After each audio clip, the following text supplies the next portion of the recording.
Bismillahirrahmanirrahim. Wa idh ibtala Ibrahim rabbuhu bikalimat fa atammahun qala inni ja'iluka lin-nasi imama qala wa min zurriyyati qala la yanalu ahdiz zalimin. Dan ingatlah ketika mana kami telah menguji Ibrahim dengan beberapa ujian-ujian yang besar yang dilalui dalam hidupnya. Lalu ia berjaya untuk melalui ujian-ujian itu. Kemudian kami menyebut kepadanya, sesungguhnya kami akan jadikan kamu, wahai Ibrahim, menjadi pemimpin di kalangan manusia. Lalu Nabi Ibrahim AS menjawab, qala wa min zurriyyati, wahai Tuhanku, tambahkanlah juga untuk zuriat aku. Qala la yanalu ahdiz zalimin. Lalu aku menjawab kepada Nabi Ibrahim itu, di kalangan umat kamu itu tidak termasuk di kalangan orang yang melakukan kezaliman. Surah Al-Baqarah ayat 124. Yang dihormati pengurusi imam, ahli dan kuasa surau, pimpinan masyarakat, datuk-datuk, datin-datin, muslimin dan muslimat sekalian, Assalamualaikum warahmatullahi taala wabarakatuh. Namanya kita mengaturkan rasa syukur kita pada Allah, kerana pada malam yang baik ini kita diberi kesempatan dan peluang oleh Allah untuk kita sama-sama bertamu dalam rumah Allah ini. Bertamu dalam rumah Allah ini satu nikmat yang patutnya kita syukuri dalam hidup kita, kerana tak semua orang dapat datang dan menjadi tetamu kepada Allah di antara maghrib dan isya ini. Kerana Rasulullah SAW mengajar pada kita supaya kita ambil kesempatan di antara masa sebegini untuk kita saling ingat mengingati, kerana masa ini merupakan masa yang seringkali saja manusia terlupa kepada Allah, sehingga kan kita disunatkan sembahyang sunat awwabin dengan tujuannya nak suruh kita sentiasa jangan lupa dan kita lalai dalam hidup kita kepada Allah Subhanahu wa taala. Syukurnya kerana Allah masih lagi memanjangkan umur kita, sehingga kan kita berjaya berada pada penghujung dalam kalender Islam, di mana kita sudah berada pada hampir saja penghujung tahun dalam kalender Islam, dalam bulan Zulhijjah yang kita akan mula masuk tak berapa lama lagi. Menandakan walaupun kita tahu bahawa itu merupakan kalender Islam, tak sama dengan kalender Masehi, tetapi kita kena ingat bahawa kalender Islam ini jauh lebih cepat daripada kalender Masehi. Kadang-kadang di kalangan kita bila orang tanya pada kita, berapa umur kita sekarang? Kita jawab baru 62 tahun. Sebenarnya dalam kalender Islam bukan 62 tahun, tetapi usia kita dah 64 tahun. 2 tahun kita tertinggal. Kerana apa dia? Kerana kita terlampau hidup dengan suasana yang disebut dengan suasana kalender Masehi. Kita terlupa tentang umur yang sebenar yang ada pada kita ini didasarkan pada kalender Islam, dan masa kita pun semakin dekat dan semakin dekat dengan untuk kita dihadapkan di hadapan Allah Subhanahu wa taala. Orang yang cerdik, orang yang hidup dia sentiasa bersiap untuk dia menghadap depan Allah. Sebab dalam hadis Rasulullah sallallahu alaihi wasallam sebut, al-kayyis man dana nafsahu wa amila ba'dal maut. Orang yang cerdik di kalangan kamu, orang yang dia sentiasa mempersiapkan diri dia untuk lepas pada kematiannya. Wal ajiz, dan orang yang paling bodoh di kalangan kamu, man taba'a hawahu, orang yang hidup dia mengikut hawa nafsunya. Wa tamanna 'ala Allah, kemudian dia letak angan-angan dia kepada Allah Subhanahu wa taala. Alhamdulillah, kita dalam rangka hidup kita ini, kita diberi peluang oleh Allah untuk datang seketika, sama-sama untuk kita merenung setiap bulan yang Allah jadikan itu adanya pengajaran dan iktibar dalam hidup kita. Bermula daripada bulan Rejab lagi. Kalau sekiranya kita renung dalam perjalanan hidup kita ini, bulan Rejab Allah jadikan satu peristiwa yang besar yang disebut dengan Isra wal Mi'raj. Kemudian tatkala mana kita masuk dalam bulan, lepas ada bulan Rejab, Allah jadikan bulan Sya'ban. Satu peristiwa yang besar yang kita kena ingat, yang disebut dengan peristiwa pertukaran kiblat. Lepas ada bulan Sya'ban, kita mula masuk pula dalam bulan Ramadan. Rejab, Sya'ban dan Ramadan. Allah jadikan peristiwa yang banyak yang berlaku dalam bulan Ramadan. Nuzulul Quran. Allah jadikan perang Badar dalam bulan Ramadan. Kemudian lepas pada bulan Ramadan kita masuk Syawal. Syawal sama juga. Allah jadikan dalam bulan Syawal beberapa peristiwa yang besar. Tapi kita yang besar raya di bulan Syawal. Kerana kita tak tahu apa benda yang berlaku dalam bulan Syawal, dalam kalender bulan Syawal ini, di mana Allah jadikan peristiwa perang Uhud berlaku dalam bulan Syawal, berlaku pada tahun ketiga Hijrah. Rasulullah SAW berada di kota Madinah pada 15 Syawal berlakunya perang Uhud. Lepas pada bulan Syawal kita masuk bulan Zulkaidah, bulan yang kita diajar supaya bersiap untuk menghayati bulan Zulhijjah. Ulama-ulama sebut bulan ini sekejap dan Allah jadikan seketika dengan tujuan untuk kita nak memahami penghujung bulan dalam kalender Islam yang dinamakan dengan bulan Zulhijjah. Kemudian kita masuk bulan Muharram pula. Para hadirin sekalian, bulan Zulhijjah Allah jadikan peristiwa yang kita diajar supaya kita raikan. Raikan bermula daripada 1 Zulhijjah. Kita diminta supaya kita ni jaga 1 Zulhijjah dengan apa dia? Dengan amal ibadah puasa sunat yang dituntut dalam Islam. Islam tuntut sangat dan minta sangat supaya jangan kita tertinggal. Kalau kita baca dalam hadis-hadis Rasulullah sallallahu alaihi wasallam, Rasulullah sallallahu alaihi wasallam sebut lepas pada bulan Ramadan, bulan Zulhijjah adalah puasa yang paling diafdal dan diminta supaya kita buat. Di mana 1 hingga 10 Zulhijjah, 1 hingga 9 Zulhijjah merupakan masa-masa yang mustajabnya doa dengan kita berpuasa. Allah jadikan demikian. Kemudian pada 9 Zulhijjah Allah jadikan hari yang disebut dengan wukuf di padang Arafah, di mana manusia mula berkumpul dan masing-masing doa, dan kalau kita tak sempat 1 Zulhijjah sampai pada 8 Zulhijjah kita tak sempat untuk kita nak puasa, Islam suruh kita ambil kesempatan 9 Zulhijjah itu jangan tertinggal. Kerana besarnya pahala pada 9 Zulhijjah ini, sehingga kan saat itulah dalam hadis-hadis Rasulullah cerita tentang pelepasan azab api neraka Allah di kalangan umat manusia yang ambil kebaikan pada 9 Zulhijjah. Para hadirin sekalian, apa benda yang besar ni sehingga kan Allah jadikan 9 Zulhijjah ini jauh lebih besar daripada 1 Syawal. 1 Syawal yang kita sambut, hari raya Aidilfitri yang kita sambut sekejap saja. Dia tak selama mana yang dinamakan dengan hari raya Aidil Adha. Allah jadikan Aidil Adha itu jauh lebih besar daripada Aidilfitri. Aidilfitri yang bermula daripada maghrib pada 1 Syawal, berakhir pada pukul 12 tengah hari 1 Syawal. Adapun raya pada petang itu dipanggil raya Melayu, dipanggil begitu. Raya kedua pun raya Melayu. Raya ke-30 confirm Melayu, senang itu. Orang kita beraya zakat terhadap Syawal, tapi kita terlupa tentang hari raya Aidil Adha. Aidil Adha ini Allah jadikan hari yang haram pada 9, bermula daripada 10, kemudian 11, 12 dan 13. 4 hari yang dianggap hari-hari tasyrik dalam Islam, dan kita diharamkan dan kita dibolehkan untuk melakukan ibadah kurban dan diminta untuk kita besarkan dan kita ditakbir dan takbir setiap kali mana kita selesai daripada kita solat ini. Menandakan Aidil Adha ini besar dibandingkan dengan Aidilfitri. Aidilfitri kita diharamkan puasa pada hari yang pertama saja. Hari raya pertama saja diharamkan puasa. Tetapi Aidil Adha Allah haramkan pada hari raya pertama, hari raya kedua, hari raya ketiga dan hari raya keempat. 3 hari itu sehari kemudian diikuti pada hari-hari tasyrik ini, nak gambarkan tentang betapa besarnya hari raya ini. Kenapa Allah jadikan demikian pada kita?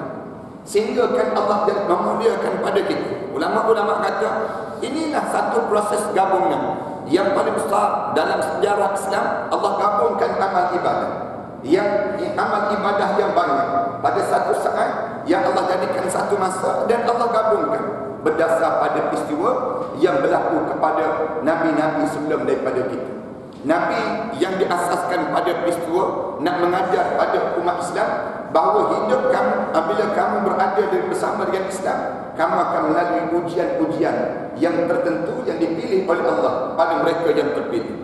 Tak ada orang yang hidup yang tidak diuji oleh Allah. Dalam hidup ini Allah asaskan setiap kali mana kamu nak beraya, kamu kena mesti melalui ujian. Tak ada dalam hidup kamu nak sambut hari raya, kamu tak melalui ujian. Ujian sebelum daripada Aidil Fitri, Allah jadikan ujian bulan Ramadan. Satu ujian proses. Kenapa Allah jadikan demikian? Nak suruh kita faham, kita mukmin ini, setiap mukmin dia akan melalui ujian dalam hidup. Apabila kamu suruh kamu mukmin, kamu tak terlepas daripada ujian. Apabila Allah nak jadikan hari raya Aidil Adha, Allah jadikan ujian juga dengan puasa sunat tadi. Tetapi puasa sunat ini dituntut dan digalakkan sangat untuk kita lakukan. Kenapa? Nak suruh kita faham, hidup kita ini apabila kamu suruh kamu mukmin, kamu kena ada ujian. Hunalika betuliyal mu'minun wa zulzilu zilzalan syadida. Di sana aku akan uji orang mukmin.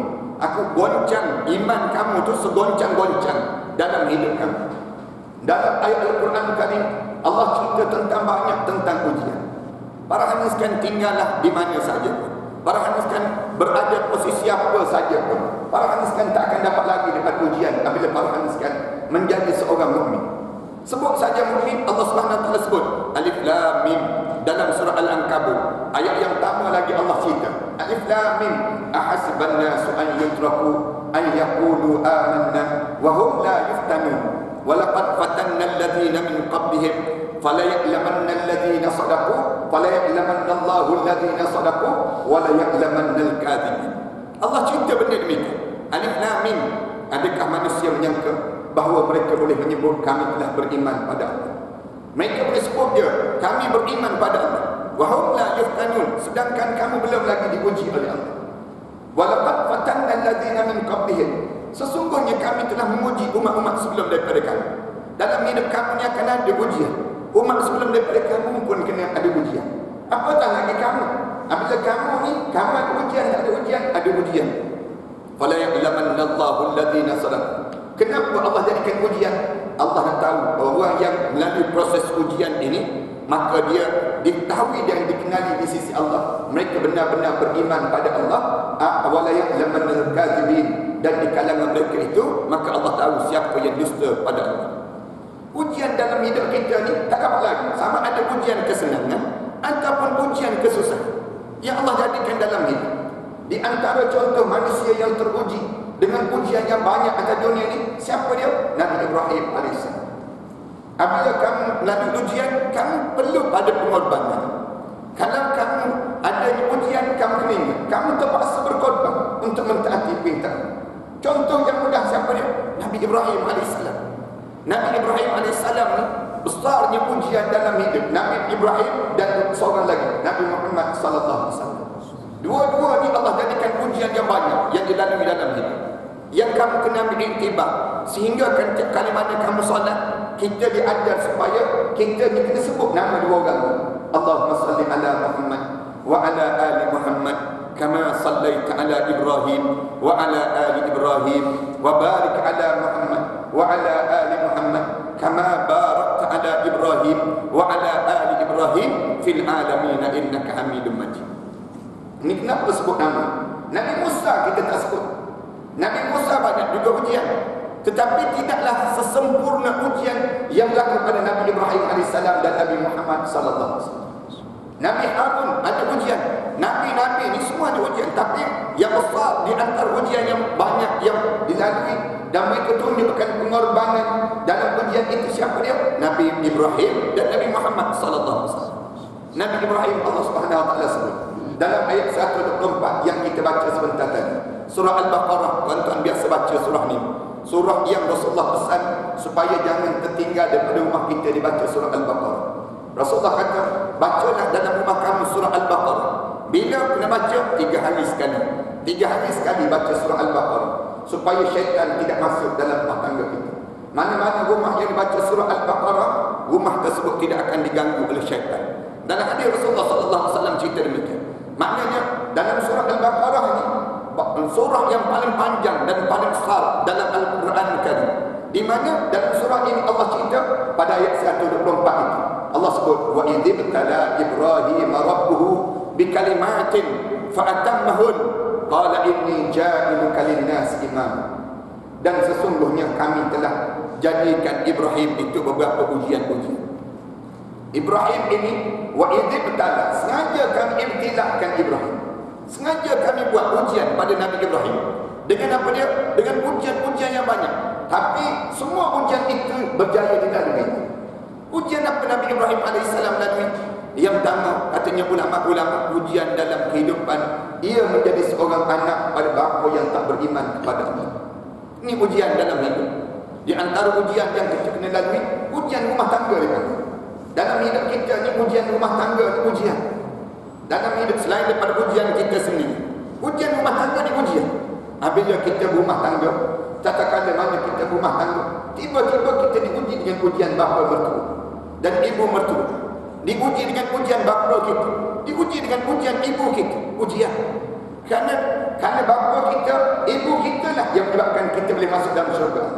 Kerana ibu dan bapa kita juga, kita terhumban ke dalam neraka. Tak kena gaya kita masuk neraka kerana mereka.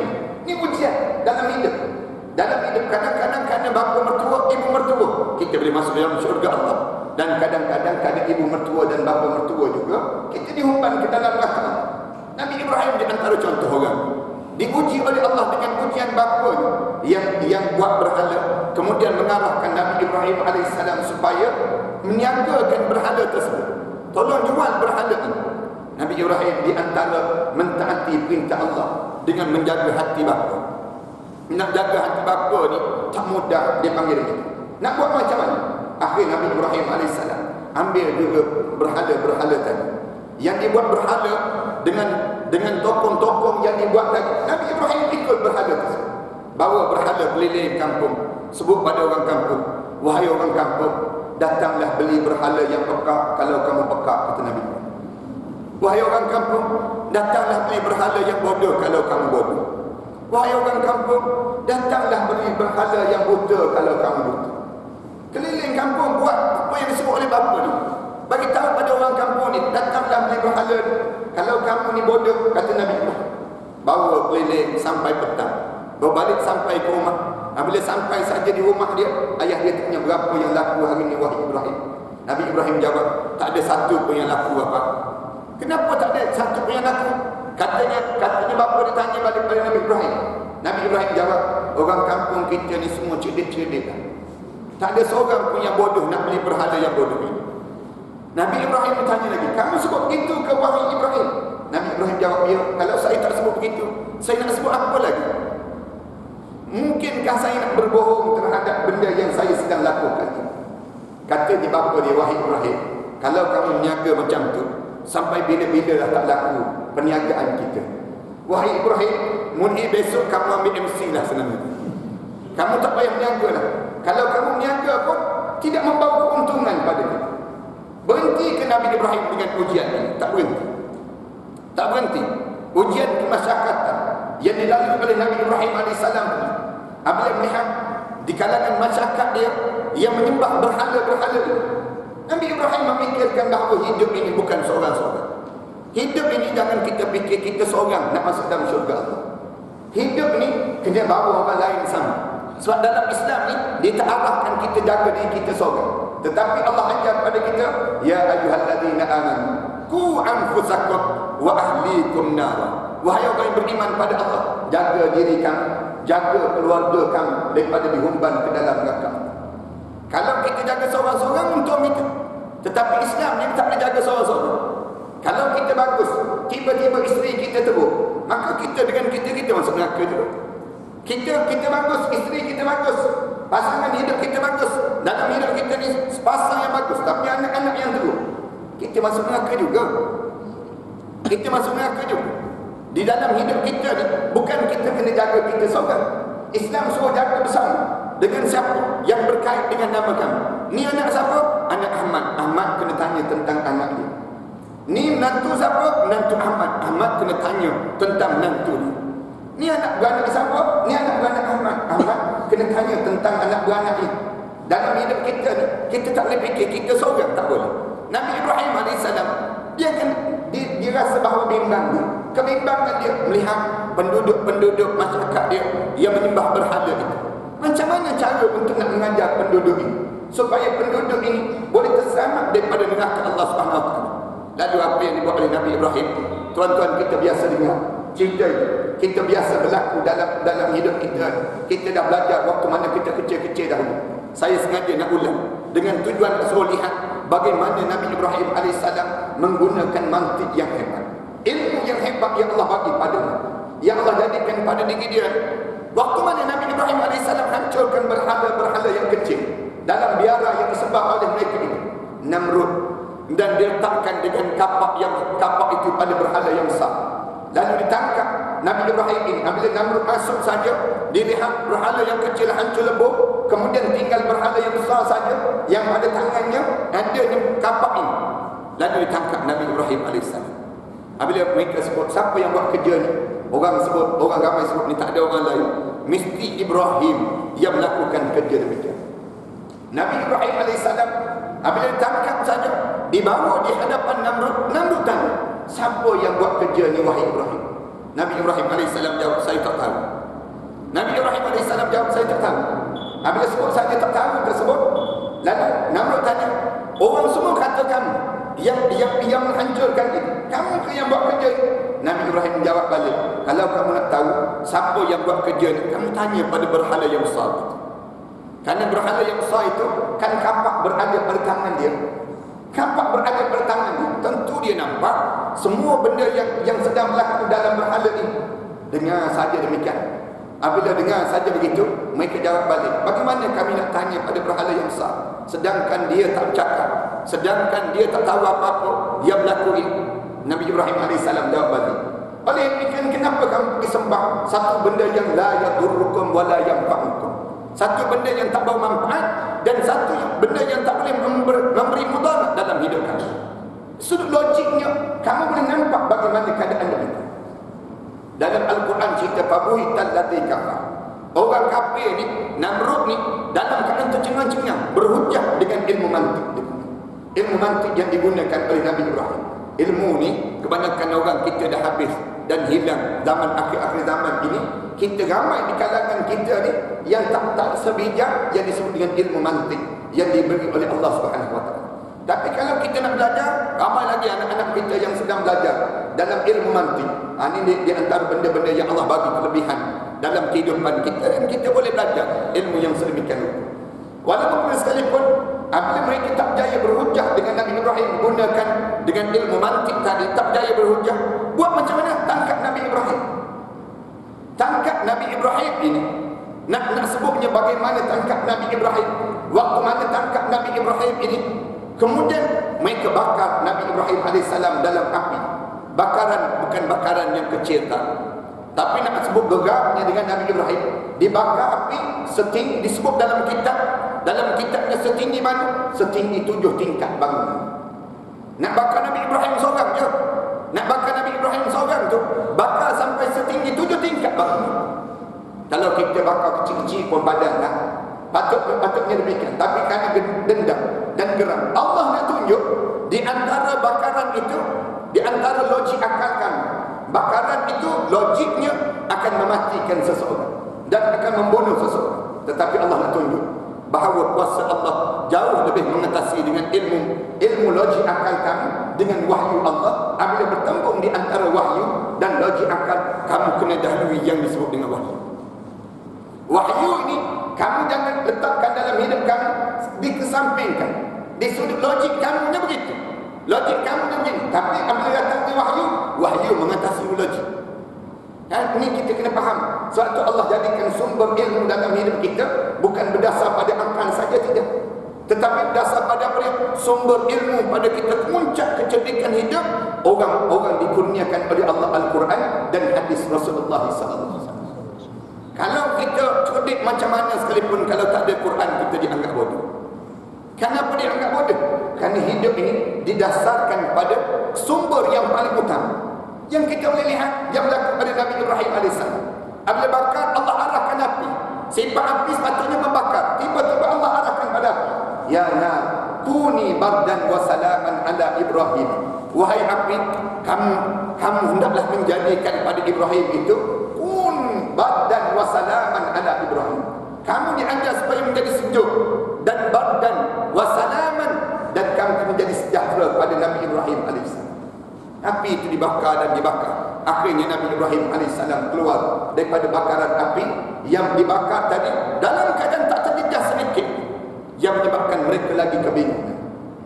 Tetapi Nabi Ibrahim AS dihalau daripada bumi Mesir, keluar daripada bumi Mesir, dihalau daripada tempat itu, keluar sampai peringkat waktu mana keluar saja, kemudian dihalau, diuji oleh Allah lagi dengan ujian berpasangan, tiba-tiba tak dapat zuriat. Berkahwin tak dapat anak ni, satu ujian. Kahwin tak dapat zuriat. Naknya pada Nabi Ibrahim AS dengan ujian zuriat ini. Ujian zuriat tadi menjelang usia tua dah sangat. Dalam keadaan usia tua, tiba-tiba datang malaikat Jibril bagi tahu pada Nabi Ibrahim AS, yang isteri kamu Hajar dan juga Sarah itu dikurniakan oleh Allah untuk dia mengandung dan dua-dua dapat zuriat. Terkejut Nabi Ibrahim. Ialah mana tak terkejut. Nabi Ibrahim tu waktu mana dia beritahu saja kamu dapat zuriat, kamu akan dapat zuriat, Nabi Ibrahim macam kebingung. Macam kita lah, para hadis sekarang balik malam ni, tiba-tiba orang rumah bagi tahu pada kita, bang, saya disahkan mengandung malam ni. Rasa pensan kita tak boleh kata. Pensan kita, Allah, berapa dah ni umur ni, baru tiba-tiba dah dapat zuriat pun dalam hidup kita. Tiba-tiba dalam keadaan sedemikian rupa ni, Allah nak tunjuknya Nabi Ibrahim AS diuji dapat zuriat pada usia yang tua. Tiba-tiba Nabi Ibrahim AS tanya balik pada malaikat Jibril, apa tanda yang aku dapat zuriat ini? Katanya malaikat Jibril, kamu tak mungkin boleh bercakap dalam 2-3 hari lagi, kamu tak boleh bercakap illa ramza, kecuali kamu hanya boleh menggunakan bahasa isyarat saja. Bahasa isyarat saja yang menunjukkan kamu dapat zuriat. Dan Allah ni idza arada syai'an an yaqula lahu kun fayakun. Allah ni kalau dia nak buat sesuatu, dia kata jadikanlah, maka jadikanlah di sana. Kuasa Allah Subhanahu wa taala. Nabi Ibrahim AS dapat zuriat. Dapat zuriat di bumi Palestin ini. Tiba-tiba Allah uji lagi Nabi Ibrahim.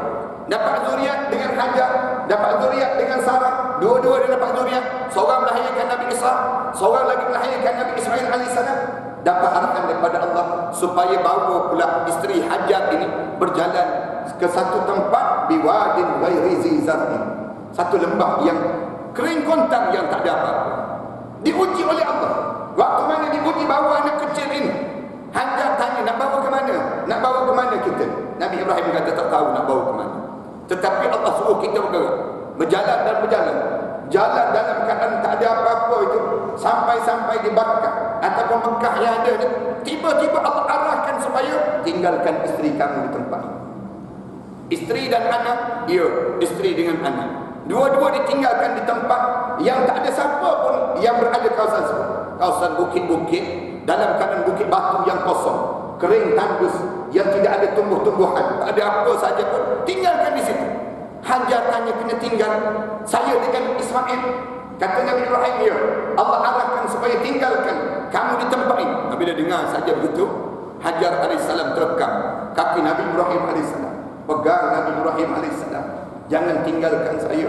Kemudian nangis teresak-esak. Nabi Ibrahim AS kata pada dia, tak, ini arahan Allah. Arahan Allah. Oleh kerana arahan Allah, di sudut logiknya memang tak logik, tapi ini perintah Allah, tinggal demikian. Allahu Akbar. Tak boleh kita ni, kalau kita diuji dengan ujian ni rasa tak mampu itu. Orang kita ni nak tinggal isteri kat rumah pun tak berani. Bukan tinggal tempat lain. Kadang-kadang tak datang masjid, tak datang surau. Orang tanya kenapa tak datang surau? Isteri seorang-seorang kat rumah ni. Bukan orang tempat ni orang Australia ni. Nak sebutnya seorang-seorang, dia tak berani nak tinggal isteri seorang-seorang kat rumah. Habis berapa lama dia nak tunggu isteri? Berapa lama dalam hidup ni? Diuji oleh Allah dengan ujian itu. Tinggal, dalam keadaan tinggal isteri ini, kemudian balik-balik sampai di bumi Palestin. Anda ringkaskan nak sebut bagaimana ujian-ujian yang banyak. Membesar saja Nabi Ismail tanpa pandangan Nabi Ibrahim AS. Tiba-tiba Allah bagi ujian. Ujian yang besar lagi dia, Allah arahkan supaya datang sembelih anak. Nabi Ismail baru je akil balik, tiba-tiba datang dalam mimpi 3 malam betul-betul. 3 malam betul-betul mimpi yang suruh datang untuk sembelih Nabi Ismail AS. Datang daripada bumi Palestin, berjumpa dengan Nabi Ismail, tarik jauh Nabi Ismail AS ini, kemudian pergi dekat dengan Nabi Ismail, duduk dengan Nabi Ismail, sebut pada anak dia, ya bunayya inni ara fil manam inni azbahu fanzur madza tara. Wahai anakku, aku lihat dalam mimpi aku sembelih kamu wahai anakku. Apa pandangan kamu dalam perkara demikian? Apa pandangan kamu dalam perkara demikian? Terus Nabi Ismail alaihissalam jawab, ya abati if'al ma tu'mar satajiduni insyaallah minas sabirin. Wahai bapaku, buatlah apa yang disuruh oleh Allah kepada kamu itu, dan kamu akan dapati aku dengan izin Allah, aku di kalangan orang yang sabar dalam mentaati perintah. Buat apa? Apabila abah disuruhkan sembelih saya, sembelihlah saya. Allah suruh buatlah. Jangan kamu teragak-agak, jangan. Kamu kena dapati saya sabar dalam mentaati ujian yang dinamakan dengan ujian dalam hidup. Ini proses dipanggil ujian, memerlukan pengorbanan, dan akhirnya kesabaran itu diperlukan. Ulama-ulama susun demikian. Apabila hidup kita ni, setiap kali mana hidup kita perlu. Apabila kita diuji oleh Allah, kita perlu pengorbanan. Korban masa kita, korban tenaga kita, korban yang namakan dengan dalam kekuatan jiwa harta benda kita. Di waktu mana kita korban itu, kita kena sabar. Sabar. Satajiduni insyaallah minas sabirin. Kamu akan dapati aku di kalangan orang yang sabar dalam mentaati perintah Allah Subhanahu wa taala. Kalau mana dia sabar. Cuma Nabi Ibrahim alaihissalam disebut oleh Nabi Ismail. Nabi Ismail disebut pada Nabi Ibrahim, ayah, cuma waktu mana ayah nak sembelih saya ni, saya nak syaratkan 3 benda. 3 perkara tu disebut dalam kitab kita ni. Yang pertamanya, ayah, dia kata Nabi Ismail alaihissalam, yang pertama, pisau itu mesti tajam. Nak sembelih ni pisau mesti tajam. Jangan pisau yang tumpul. Jangan kita guna sampai hari ni. Dalam mazhab Syafi'i kita ni, waktu mana sembelih mesti pisau yang tajam. Jangan terangkat mata pisau yang waktu mana sembelihan tu. Jangan sampai terangkat. Dalam mazhab Syafi'i, kalau kita terangkat, kita dah toreh-toreh tiba-tiba tak putus juga. Kemudian kita tukar pisau lain, ataupun kita angkat mata pisau tu. Dalam mazhab Syafi'i kita kata menjadi bangkai dah sembelihan. Tak boleh dah terangkat. Ataupun kita tengok urat satu lagi tak putus. Dia mesti 3 urat tu dia putus. Tiba-tiba urat tu tak putus. Dah kita dah angkat, dah tengok urat tak putus. Kita bersambung satu lagi. Sambung satu lagi, dia anggap bangkai. Kenapa? Kerana mazhab Syafi'i kita ni, dia lebih tertib dan lebih dalam keadaan dia berhati-hati nak suruh jaga. Pisau tu, biarkan murtad tu dalam keadaan sembelihan dia tajam sungguh, sehingga kan tak terasa. Ada kajian kenapa sembelihan ini, hebatnya sembelihan ini berbeza dengan renjatan elektrik. Sehingga akan dibuat kajian oleh orang barat bagaimana betul sembelihan orang Islam mengikut graf itu. Kalau mana sembelih berlaku, dia akan teruncak naik sikit, graf tu kejutan sikit, kemudian dia turun. Berbeza dengan renjatan elektrik. Renjatan elektrik, graf dia turun ke bawah, tiba-tiba graf dia akan naik dan menaik ke atas. Itu yang menyebabkan akhirnya daging itu tidak sesuai untuk dimakan. Beza dipanggil. Hebatnya sembelihan Islam ni sampai peringkat mula-mula tu kena saja dia naik sikit gerah, kemudian dia turun dan kemudian dia jadi straight sama saja. Ini kehebatan bagaimana sembelihan yang diajar dalam Islam. Islam suruh buat perkara demikian. Jangan kamu jahat dan kamu khianat pada binatang. Nak sebut dia guna pisau yang tajam. Lepas pada guna pisau, katakanlah banyak sangat yang kamu nak sembelih, kamu basuh dahulu pisau. Jangan tunjuk depan lembu-lembu yang lain. Lembu, tengok ni, pisau. Baru geng kamu kena tadi. Ni kamu pula lepas pada ni, misal contoh. Disebut dalam kitabnya, nak ajar pisau mesti tajam, kata Nabi Ismail AS. Yang kedua, Nabi Ismail AS sebut, waktu mana nak sembelih, ayah jangan sembelih melihat wajah saya. Jangan. Pandanglah pada tempat lain. Nanti apabila ayah tengok wajah saya, pandang wajah saya, menyebabkan ayah terhenti, timbul belas kasihan, tak nak sembelih saya. Nabi Ismail sebut demikian. Kemudian yang ketiga, Nabi Ismail AS sebut, waktu mana nak sembelih, singsingkan kaki seluar. Kaki seluar ni, singsingkan kaki seluar. Kenapa? Nanti takut mengecik darah saya dan terkena pada kaki seluar ayah, yang menyebabkan ibu tanya, darah siapakah ini? Yang menyebabkan akhirnya ibu, apabila ibu tanya saja, ayah akan sebut, inilah darah Ismail. Dan di waktu ini ibu akan rasa kesian, sedih dengan kehilangan saya. Seluar ini, ulama-ulama kata, orang yang pertama yang buat seluar atas dunia ini adalah Nabi Ibrahim AS. Datang jins mengaku miliknya. Datang Dorcas mengaku jadi milik. Datang jenama-jenama ni mengaku jadi milik. Orang yang tamu yang buat seluar ni ialah Nabi Ibrahim AS. Patut dia jadi kebanggaan kita Kristian. Walaupun sekalipun waktu mana nak sembelih ini, Nabi Ibrahim AS bawa Nabi Ismail ini, lalu datang ujian. Ujian yang datang sehingga kan kita ingat sampai hari ini. Yang dibuat waktu mana orang yang berada di kota Mekah itu, lepas pada wukuf di padang Arafah, mereka bergerak di Muzdalifah, dan lepas pada itu ke Mina untuk melakukan jamrah, untuk melontar di jamrah ini. Kenapa melontar di jamrah ini? Kerana Nabi Ibrahim AS bergerak membawa Nabi Ismail. Tiba-tiba halangan itu datang. Halangan itu datang, syaitan menyamar menjadi manusia, menyamar menjadi orang tua. Sebut pada Nabi Ibrahim AS, sebut pada Nabi Ibrahim AS, tak payah datanglah, tak payah kamu sembelihlah anak kamu itu. Mana ada arahan Allah yang suruh sembelih? Logik sikit wahai Ibrahim. Nabi Ibrahim AS ambil batu, kemudian Nabi Ibrahim AS berjam syaitan tadi dengan disebut Bismillahirrahmanirrahim wa hisbu. Dia rejam sebanyak tujuh biji batu ini, kemudian hilang syaitan itu. Ulama-ulama sebut kita demikian juga. Setiap kali mana kita nak buat benda yang disuruh oleh Allah, datang ujian. Datang ujian. Perhatikan batu. Kita dengan kalau kita tak solat, kita tak rasa nak khayal dan sebagainya. Cuba angkat takbir je, Allahu Akbar je, datang terus. Ingat terus, anak kunci kereta tak kat mana. Kita angkat takbir je, mula angkat takbir je, datang terus gangguan. Teringat terus, lepas ni ada tom yam ke tak ada tom yam. Datang terus ujian. Kita buat benda yang disuruh oleh Allah, ujian itu mendatangi. Ini kehidupan kita. Kita nak datang ke surau malam ni pun ada tak ujian. Malam ni kalau dengar ceramah ni, ada jamuan ke tak ada? Ujian itu mendatangi kita. Dalam hidup kita ni, kita dengar, kita nak buat dia benda yang disuruh oleh Allah, syaitan akan datang lagi.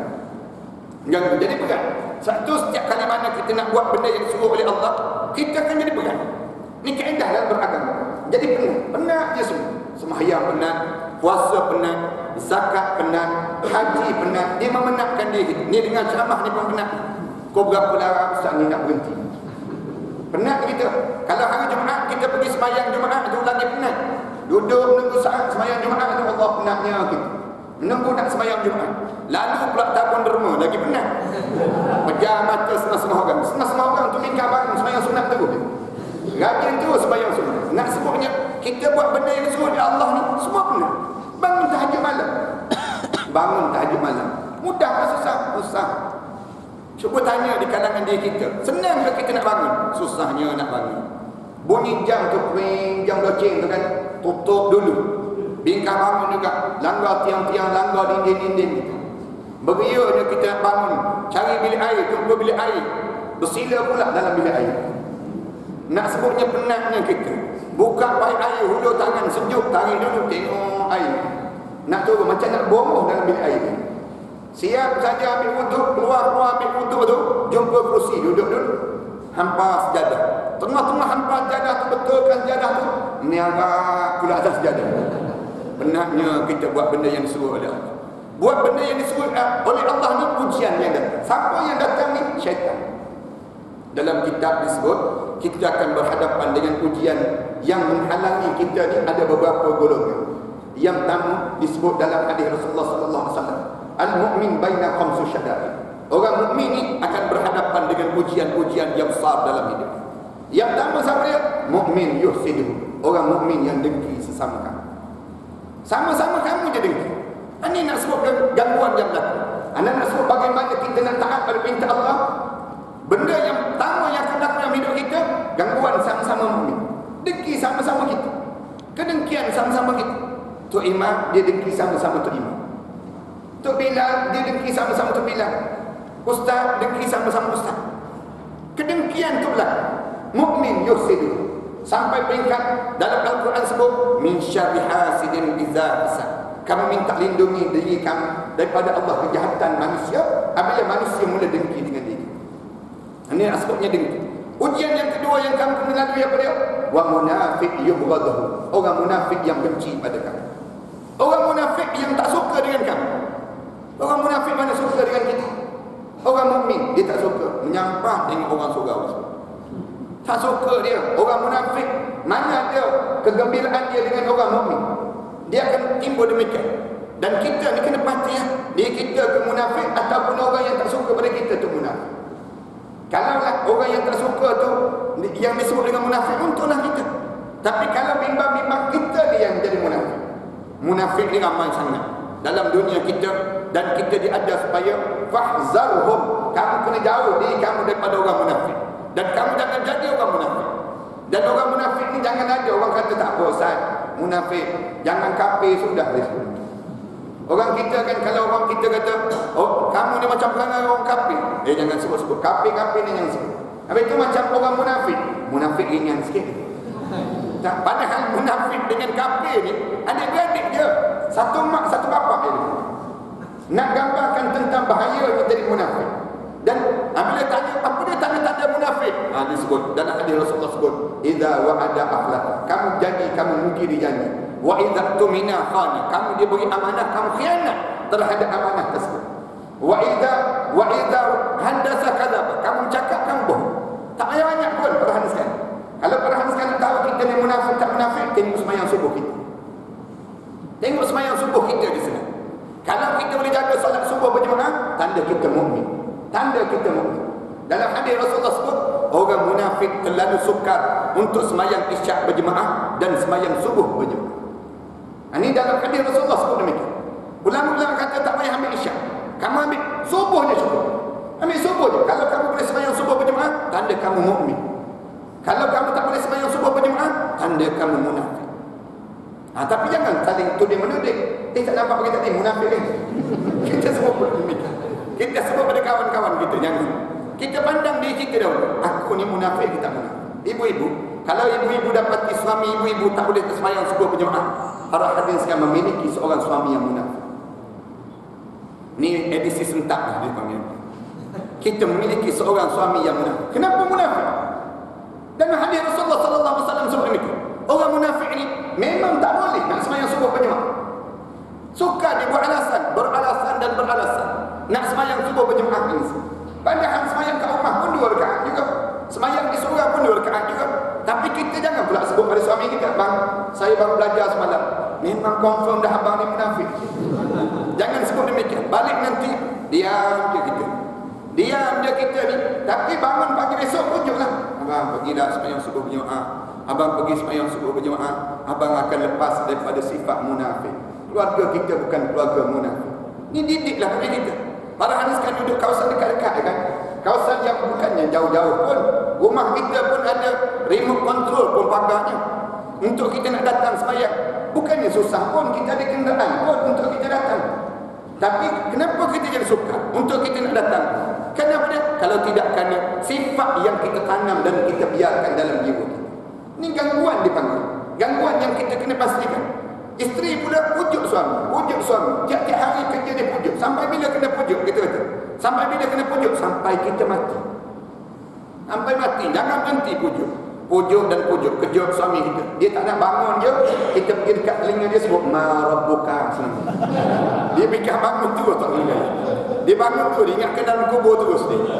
Pujuk dan pujuk. Guna bahasa yang mangkut. Abang pergi je sembahyang subuh berjemaah. Balik je, nasi dagang tersedia sebenarnya. Abang pergi je sembahyang subuh berjemaah, balik teh tarik dah ada. Kita sebut pada dia pujuk dan pujuk. Suami dan anak menantu kita yang lelaki, pujuk mereka ni sampai mereka pergi sembahyang subuh berjemaah. Itu peranan sebagai seorang muslim. Ini gambaran dalam hidup kita. Jangan guna bahasa yang kasar-kasar je. Pujuk suami kita, kejut suami kita, bangun bang, pergi sembahyang subuh berjemaah, pergi. Muka munafik je kita semua. Memang kena makan penampau tawa tak nak gaya. Guna bahasa yang lembut. Ini gangguan depan.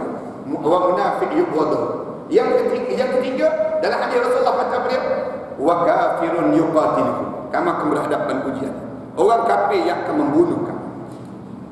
Orang kafir tak akan diam pada kamu. Bunuh apa dia? Bunuh karier kamu.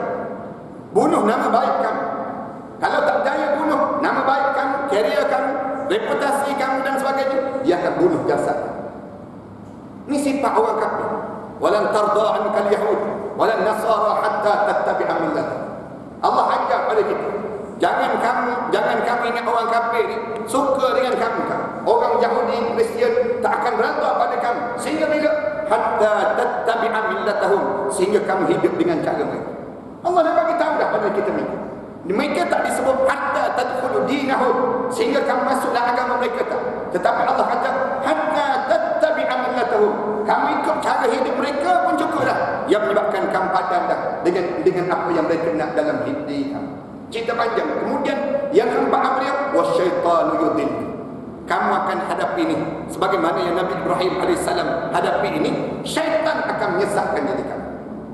Allahu Akbar. Mungkin besok anak akan cakap dalam radio IKIM. Anak tengok dalam radio IKIM, kalau perhanaskan dengar siri-siri sekarang anak sedang cerita tentang ini. Suasana hampir dengan kematian.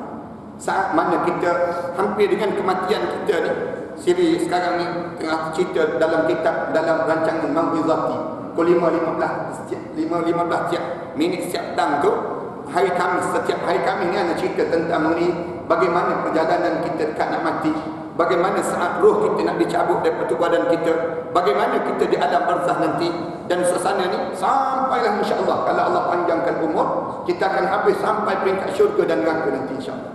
Tapi walaupun sekalipun nak sebutnya dekat nak meninggal dunia ni, benda apa yang berlaku? Berlaku sakarat. Berlaku sakarat. Sakarat ni apa dia? Gangguan. Gangguan. Siapa yang ganggu kita? Syaitan. Syaitan ni datang menyamar menjadi arwah ayah kita, menyamar menjadi arwah ibu kita. Datang sebut, wahai anakku, jangan mati dalam Islam, matilah dalam Kristian. Wahai anakku, wahai anakku, dia sebut dan dia sebut keadaan yang berlaku ni, dia pujuk dan pujuk ni, sampai peringkat kita ni geleng kepala. Imam Ahmad bin Hanbal kata apa dia? Kadang-kadang kamu jumpa dengan orang dekat nak meninggal dunia tu, kamu sebut pada dia, la ilaha illallah Muhammadur Rasulullah, kamu sebut pada dia, dia geleng kepala. Sebutlah, kita kata sebutlah asyhadu an la ilaha illallah wa asyhadu anna Muhammadar Rasulullah, sebut dekat nak meninggal dunia ni, kamu sebut, dia akan geleng kepala. Geleng, tak nak sebut, macam tak nak sebut. Katanya Imam Ahmad bin Hanbal, dia kata sebenarnya dia bukan geleng kepala pada kamu, tetapi dia geleng kepala pada syaitan yang datang memujuk dia supaya kamu mati dalam keadaan tak beriman. Jangan pula kita ni dah mengajar orang yang dekat nak meninggal dunia sebut asyhadu an la ilaha illallah wa asyhadu anna Muhammadar Rasulullah, tiba-tiba dia geleng kepala, kita kata jahatnya. Kita sebut pula demikian. Kerana punya gangguan ni, gangguan yang berlaku ni, jangan main-main pada diri kita. Kerana Rasulullah sallallahu alaihi wasallam doa, Allahumma a'inni ala sakaratil maut.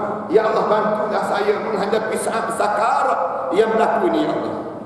Gangguan yang terlampau amat teruk, sehingga kan mata-mata kita terbeliak, sehingga kan bibir kita ni mengecut masuk ke dalam, sehingga kan kita mengetak gigi kita kerana sakitnya sakarat yang berlaku. Siapa yang buat gangguan ni? Syaitan. Syaitan yang ganggu. Ini disebut. Dan akhir sekali gangguan kita apa dia?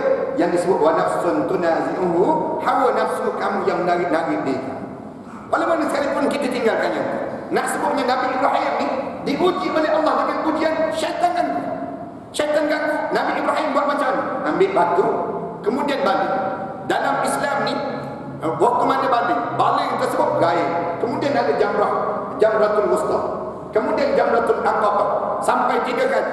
Kita ni pula tiap kali mana kena ganggu, kena buat macam mana? Islam ajar supaya apabila kamu kena ganggu je, gangguan dalam jiwa kamu, gangguan dalam badan kamu, kamu sebut a'udzubillahi minasyaitanir rajim. Ini sifat kita orang mukmin.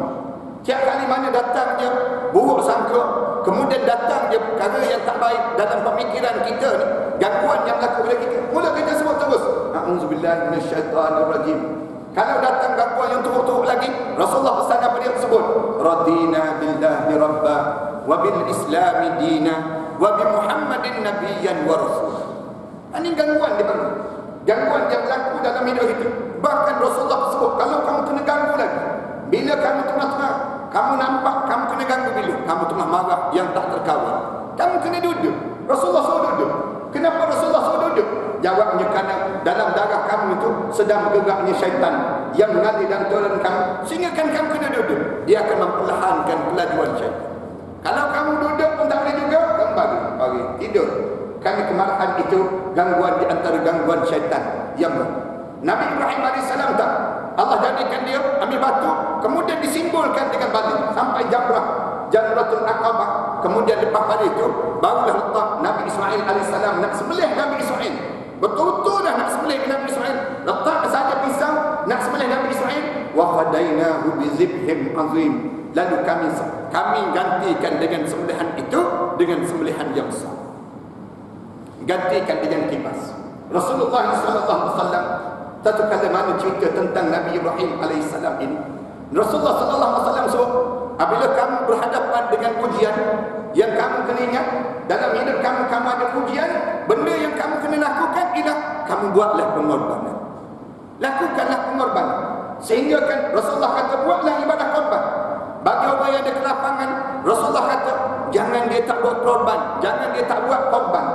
Bahkan Rasulullah kata tak ada lah amalan yang paling baik pada hari nahar, kata Rasulullah, melainkan kamu menyembelih binatang ini mengingatkan tentang bagaimana Nabi Ismail dengan Nabi Ibrahim alaihissalam ini.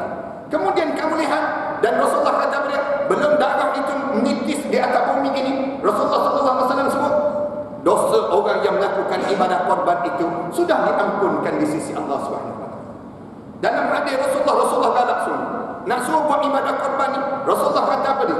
Sebanyak mana kita ada kelapangan dalam hidup kita, Rasulullah kata man kana lahu sa'ah falam yudahi falyamut in sya'a yahudiyan aw nasrani. Siapa-siapa yang ada kelapangan tiba-tiba dia tak buat ibadah korban, dia mati pada tahun tersebut, sama ada dia mati dalam keadaan perangai Yahudi ataupun perangai dia seorang dalam keadaan Kristian, kata Rasulullah sallallahu alaihi wasallam. Rasulullah sebut orang yang ada kelapangan, dia ada duit RM600 untuk satu bahagian, tiba-tiba dia tak ambil satu bahagian pada tahun tersebut, dia mati dia dalam keadaan dia tak buat korban pada tahun itu. Rasulullah kata fala yuqarribanna musallana, kamu jangan datang dekatlah dengan masjid kami, dengan masjid kami, kata Rasulullah. Jadi jauhlah, kamu tak sanggup untuk melakukan korban. Kenapa korban? Ini simbol dalam ketaatan dipanggil. Dan buat korban, kenapa buat korban? Waktu mana sekarang ini kita kata kena buat tiap-tiap tahun ke? Ya, buat tiap-tiap tahun.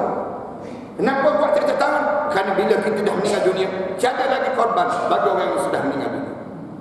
Kenapa kita nak buat korban? Kenapa kita mesti buat korban dalam hidup kita ni?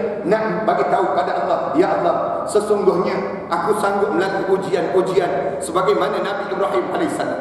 Dan kamu jadikanlah ujian-ujian ini meninggikan lagi darjah aku di sisi kamu.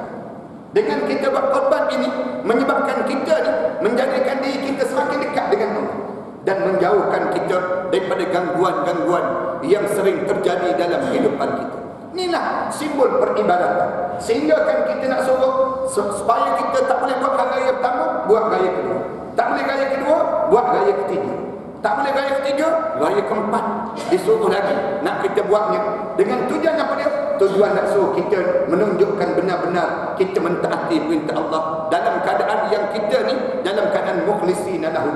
Sehingga kan Allah Subhanahu wa taala sebut la yanadallahu duhumuha wala dima'uha walakin yanalut taqwa minkum.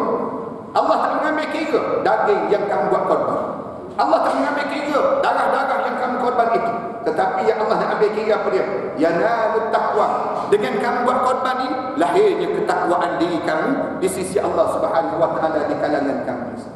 Suatu bila kita buat ibadah korban nanti, kita diminta sangat supaya agih-agihkan daging-daging korban itu pada mereka yang selayaknya, yang sepatutnya. Ada orang tanya, Ustaz, kalau saya tak nak agihkan, boleh tak? Saya korban banyak ni, rugi rasanya. Rugi saya nak makan saya seorang-seorang, boleh tak? Boleh, makanlah seorang. Makanlah sampai buncit ruku pun tak. Kita sebut demikian. Kerana yang penting kamu buat korban. Adapun kamu tak nak agih, kita tak ada masalah. Tak jadi masalah pun pada kamu. Kamu tak dapat pahala agihan. Kamu tak dapat pahala agihan. Kita pula kalau kita tak buat korban, datanglah tolong orang yang berkorban. Datang tolong orang berkorban. Dan waktu mana kita tolong orang yang berkorban ini, pahala kita ni sama dengan orang korban. Tapi jangan datang niat nak dapat daging sekilo. Tetapi kita datang dengan tujuan apa dia? Datang tujuan untuk kita lakukan dan memberi pertolongan orang yang melakukan ibadah korban tadi. Sehingga kan kita tunjuk pada Allah yang kita benar-benar ikhlas dalam kita mentaati perintah Allah. Ini di antara benda yang besar yang kita kena faham tatkala mana kita dah sampai pada penghujung dalam kalender Islam ini, dan juga kita memahami tentang konsep bagaimana Allah jadikan ibadah korban ini supaya kita teguh dalam berhadapan dengan ujian-ujian yang kita lalui dalam kehidupan kita, dan kita dimasukkan di kalangan hamba Allah yang saleh dalam hidup kita. Cukuplah sekadar ini, sejam kita bercakap ini. Mudah-mudahan sejam ini membawa manfaat dalam kita memahami tentang korban yang kita lalui dalam perjalanan akan datang nanti. Mudah-mudahan kita tak terkorban dalam kita menjaga harta benda dunia, tetapi kita mengejar kepada kepentingan akhirat dalam hidup kita jauh lebih besar dan bernilai dengan perkara demikian, insya-Allah. Aku qali hadza astaghfirullah li wa lakum. Wassalamualaikum warahmatullahi taala wabarakatuh. Tuan-tuan, ada jemaah yang minta ana bawa ana tolong, ana sendiri ni tolong bawah ana ni sendiri ada 5 buah sekolah tahfiz. Yang sekolah tahfiz ni ana tolong selatan Thailand. Di selatan Thailand tu bapa mereka ditembak mati, ana ambil anak-anak tersebut, ana buat sekolah. Ana buat sekolah di sana. Ada lebih kurang, mula-mula ana buat ada 22 orang pelajar, tapi sekarang dah ada 300 orang pelajar. Anak-anak tersebut kita jaga dan kita jadikan mereka menghafal Quran. Kemudian tu di selatan Thailand, di Langkawi anak buat juga.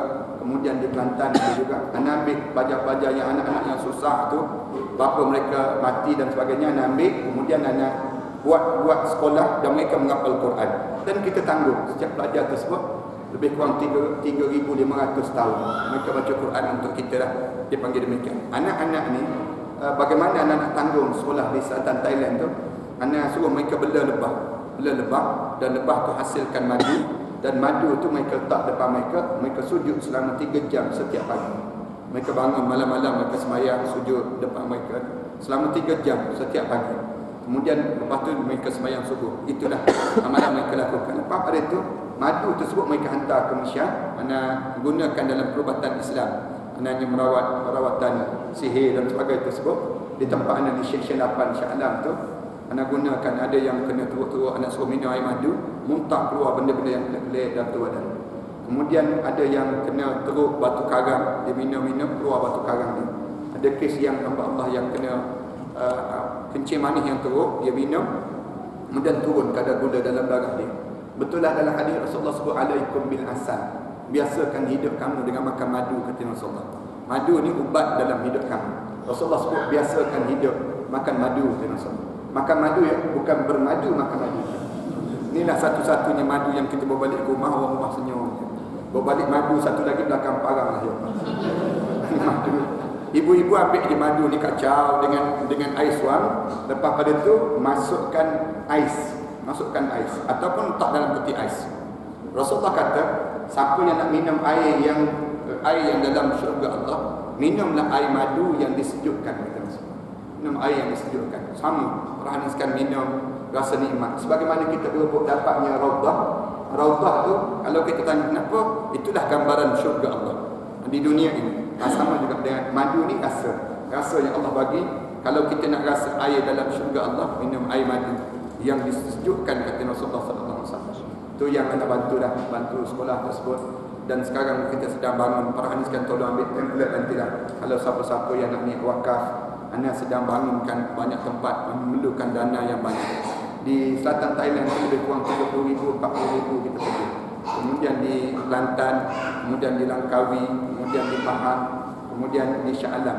Ini tempat-tempat yang anda bangunkan. Mudah-mudahan dia akan bawa manfaat dan di kita, insya-Allah. Bismillahirrahmanirrahim.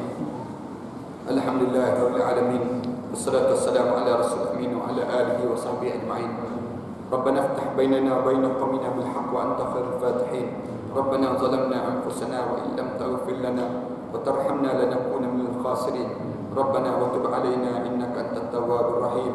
Allahumma arhamna fa innaka bina rahim wa la tu'azzibna fa innaka alaina qadir. Waltuf bina ya Allah innaka antal latiful khabir. Rabbana ij'alna muqimas salah wa min dhurriyyatina rabbana wa taqabbal du'a. Rabbana atina fid dunya hasanah wa fil akhirati hasanah wa qina adzabannar. Alhamdulillah.